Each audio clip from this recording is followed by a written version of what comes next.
Tem muito sentido, né? Essa questão da resiliência, do processo, cara, isso é para tudo, né? No nosso universo, no teu. E com certeza, eu queria até que tu comentasse, se tu puder, né? Quantos colegas teus, né, que tu começou, ou que já passaram nesse processo junto contigo e ficaram pelo meio do caminho? Muito pelas dores, pelos julgamentos, né? Porque, de verdade, né? Tu tá numa posição de número 5 hoje do estado, pô, é uma posição de relevância mesmo, né? Mas quantos caras, talvez até a capacidade técnica, né? Era maior do que a tua, talvez. Mas o amar, a resiliência, cara, a tua era tão grande que fez com que você chegasse nessa posição, e outros que talvez esse cara tem potencial, como em todas as posições, todas as profissões, né? Mas esse cara ele não chegou, né, Jonathan? Às vezes tu tinha que fazer escolhas, por exemplo, com 21 anos, 22, 23, solteiro, às vezes fica fácil tu ir para uma festa, para uma noitada, né? E muitas vezes tu não podia porque tu tinha que apitar no outro dia, né? No meu caso, ia apitar jogos de amadores, mas precisava daquele dinheiro. E se eu não fosse bem, daqui a pouco os caras não iam me chamar de novo. Pô, o final de semana é a tua semana, né? Esse cara veio... exato. E infelizmente era assim. E aí, pô, esse cara veio da noite aí, ó, tá apitando o jogo, que imagem que tu vai passar, né? Sim. Aí depois esses mesmos caras iam te ver em jogos de Campeonato Gaúcho na televisão e te criticar, né? Eu vi aquele cara lá na... E aí, cara, tu tem que abrir mão de muita coisa. Mas muita coisa. E quantas vezes tu deixava de sair pra apitar um jogo amador no outro dia e o jogo era cancelado por causa da chuva? Tu não saiu, não te divertiu com os teus amigos, né? E o jogo não teve, então tu não ganhou teu dinheiro também. Muitas vezes aconteceu isso, cara. Mas muitas vezes aconteceu isso, cara. Doía, meu. Doía porque tu precisava trabalhar, entendeu? Doía. Sim. Então, tu tem que gostar, tu tem que ter uma resiliência muito grande. E falando no que tu falaste dos colegas, a nossa turma eram 48 na turma de 2007. Nós chegamos 3 assistentes e eu e um outro árbitro na Série A. Nós 5 chegamos na CBF. Dos 5 que chegaram na CBF, hoje permanecem um assistente e eu. Hoje, 2021. Um assistente e eu. Ou seja, de 48, 2. Aí você pensa assim, beleza, se fosse 10%, né? Seria nós bom. Estávamos falando de 5 pessoas, certo? Então hoje nós estamos falando de 4% da turma chegou na elite. E tu vê, né? Que se mantiveram na elite, vamos mudar um pouco, falar assim, se mantiveram na elite. 10% chegaram e 4% conseguiram se manter. E eu me mantenho hoje. Sim, o amanhã eu já não sei. Pode trocar a comissão dizer assim, muito obrigado pelos serviços prestados, mas infelizmente a gente prefere o colega. Tá tudo bem. Cara, tá tudo bem. Eu vivi por 15 anos intensamente isso.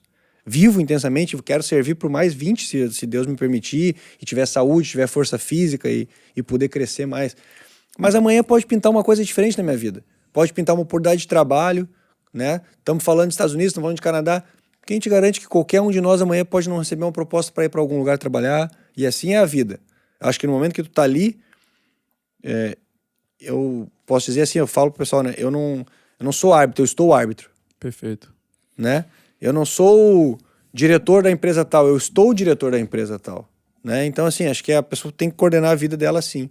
A vida... existem ciclos, cara. E o que a gente tá fazendo hoje, eu sempre escuto essa frase de um dos meus mentores, tá te preparando para o que você vai fazer amanhã. Cara, 15 anos como árbitro deve ter te ensinado muita coisa, deve estar te ensinando muita coisa, deve ter te colocado em ciclos de pessoas, ciclos sociais que pouquíssimas pessoas têm acesso.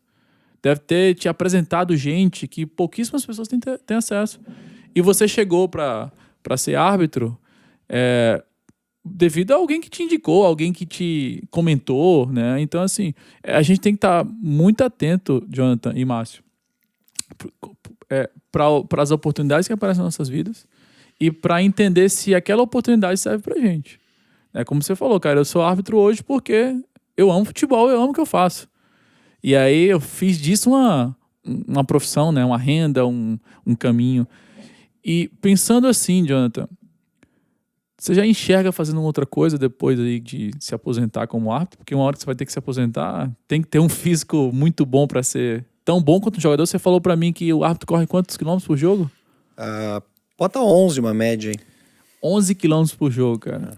Em 2 horas. Menos de 2 horas, 1h30, né? Não, isso nós estamos falando uma média, mas assim, eu acredito que quando não existia tanta tecnologia, eu não tinha relógio assim com GPS há 10 anos atrás, mas eu acredito que há 10 anos atrás eu corria até mais. É quase uma meia maratona, hoje com cara. 35, a minha média é em torno de 11. Mas com 25, 26, 28, talvez eu corria 12, 13, não sei. Realmente não sei. Mas, e talvez com 40 vou correr 10, assim, acho que é normal. Sim. Vou mais na experiência, mais no atalho, aquela coisa, né? Sim. Mas o jogador, com certeza, ele corre menos. E pensando assim, você já começou a planejar ou estudar, se preparando para uma outra carreira, para aproveitar essa carreira de árbitro e se inserir em outro mercado do futebol? O que é que você tem feito ultimamente para pensar sobre isso, ou não tem pensado? Na realidade, a gente pensa como seria se não tivesse mais no campo. Isso que é uma coisa que a gente nunca está preparado, o jogador para parar de jogar, o árbitro para parar de apitar, porque ele gosta de estar ali, né? Eu queria fazer um comentário também sobre uma situação antes que a gente estava falando da carreira. Cara, eu sou um cara realizado, meu. Eu já pisei em todos os gramados dos estádios do Brasil que eu tinha sonho de conhecer. Todos. E qual foi o mais marcante desses Maracanã. todos aí? Maracanã. Quem não? Maracanã. Cara, no dia que eu pisei no Maracanã, é uma foto que eu guardo com muito carinho, cara, em 2017. Eu tenho um carinho absurdo, São Paulo e Fluminense era o jogo. Cara, foi espetacular. Espetacular. Tinha, sei lá, umas 30% da capacidade do estádio e já era algo fantástico. Tu foi como principal? Como Não, quarto? como reserva do Voaden. Isso. E aí, São Paulo e Fluminense. E aí foi uma experiência única, assim, sabe? Porque eu tava muito feliz. Muito feliz de estar ali, de ser escalado ali. Então, assim, trabalhei Maracanã, Morumbi, o Castelão, Mineirão, os estádios da dupla Grenal aqui, né? No caso, o Olímpico, depois a Arena, Beira-Rio, né? O novo Beira-Rio, o antigo Beira-Rio. Agora, recentemente, semana passada, fui escalado no Couto Pereira, em Curitiba. Era um estádio que eu não conhecia também. Muito bonito. Achei muito bacana também, sabe? Então, assim, tive a oportunidade de trabalhar em grandes estádios, assim, de conhecer, né? Os que eu tinha sonho de conhecer, Pacaembu, Vila Belmiro. Cara, o Allianz Parque do Palmeiras, o antigo eu não conhecia, só conheci o novo, né? Então, assim, foi fantástico. E um jogo que me marcou muito, assim, a nível de energia...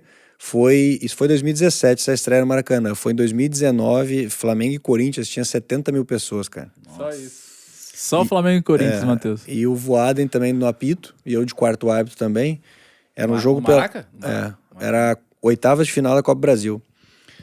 Cara, e o gol do jogo saiu no final do jogo, assim, o barulho era surreal. Surreal. Pelo rádio não conseguia conversar. Durante o jogo não se conseguia conversar pelo rádio. O rádio não existiu durante o jogo da arbitragem. Porque a gente, dentro do campo, tentando conversar, não tinha loucura, como o barulho. 70 mil. Tinha em torno aí de uns 10 mil torcedores do Corinthians e o resto era torcedor do Flamengo. Foi uma experiência tão rica pra mim, tão única pra mim aquilo ali, cara, que marca demais. Marca demais. Tu pensa assim, tinha quantas vezes eu com 15, 12, 10, olhava esses jogos na televisão, cara. Eu tô aqui na beira do campo de reserva aqui, sabe? Tô aqui tendo a oportunidade de estar aqui, sabe? Aí... treinador do Corinthians aqui gritando, do Flamengo gritando, jogador gritando, confusão.